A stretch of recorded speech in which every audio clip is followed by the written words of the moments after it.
Une femme est mariée depuis 5 ans, mais n'a jamais vu sa belle-mère. Elle suit simplement les instructions de son mari, apportant chaque jour un bol de riz blanc à l'hôtel où sa belle-mère vit seule. Puis, 1 heure plus tard, elle revient pour récupérer le bol. Mais ce jour-là, alors qu'elle venait comme d'habitude récupérer le bol, elle remarque soudain une trace de rouge à lèvres dessus. La femme est profondément perplexe, car sa belle-mère a plus de 60 ans, et ne mettrait jamais de rouge à lèvres. Poussée par la curiosité, la femme décide de jeter un coup d'œil à l'intérieur de la pièce. À peine s'approche-t-elle que son mari, visiblement paniqué, sort de la pièce. En la voyant, il la questionne brusquement et avec impatience. « Pourquoi n'es-tu pas partie ? Je t'ai déjà dit que ma mère ne peut pas voir de gens à cause d'une éruption. » Avant même qu'elle ne puisse répondre, il la tire rudement loin de la porte. Mais plus il agit ainsi, plus la femme devient curieuse. Depuis ce jour, elle commence à surveiller secrètement chaque mouvement de son mari. Après plusieurs jours d'observation, elle découvre que chaque nuit, pendant qu'elle dort, son mari se rend à l'hôtel et y reste jusqu'au milieu de la nuit. Et qu'en ressortant, il a une expression étrange sur le visage. La femme est convaincue que l'hôtel cache un secret inavouable. Profitant de l'absence de son mari, elle s'approche discrètement de la porte de l'hôtel. Et, à travers la fente, elle découvre avec stupéfaction que la personne qu'elle sert depuis 5 ans n'est pas sa belle-mère, mais une jeune femme. Pour ne pas éveiller les soupçons, elle n'entre pas pour confronter la personne, mais essaie de sonder son mari par des moyens détournés. Chaque fois qu'elle mentionne le sujet, son mari s'éloigne avec impatience. À bout de patience, la femme décide finalement d'entrer elle-même dans l'hôtel. Mais, à ce moment-là, son mari surgit soudainement, la pousse violemment et l'avertit de ne jamais s'approcher de cette porte.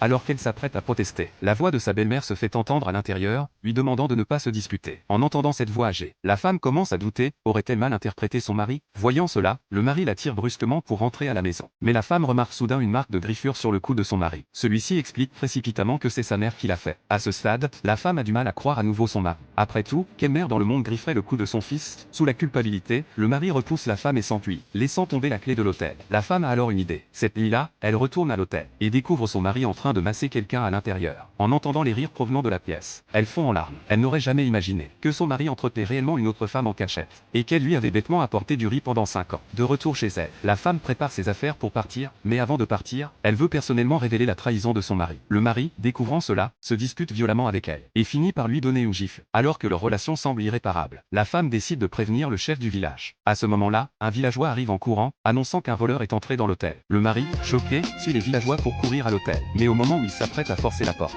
le mari bloque l'entrée et refuse catégoriquement de laisser quiconque entrer. La femme, exaspérée, le confond. Qui vit réellement dans cette pièce? À sa grande surprise, le mari tombe à genoux devant elle, la suppliant de ne pas ouvrir la porte. Car si elle le faisait, leur famille serait ruinée. Mais au lieu de se laisser attendrir, la femme sort la clé de sa poche. Aujourd'hui, profitant de la présence des villageois, elle est déterminée à révéler personnellement la trahison de son mari. Les villageois, entendant ces paroles, se tiennent à ses côtés, la soutenant pour qu'elle ouvre la porte, laissant au village la responsabilité en cas de problème. Sous le regard désespéré de son mari, la femme utilise rapidement la clé pour ouvrir la porte, et découvre alors une scène inoubliable.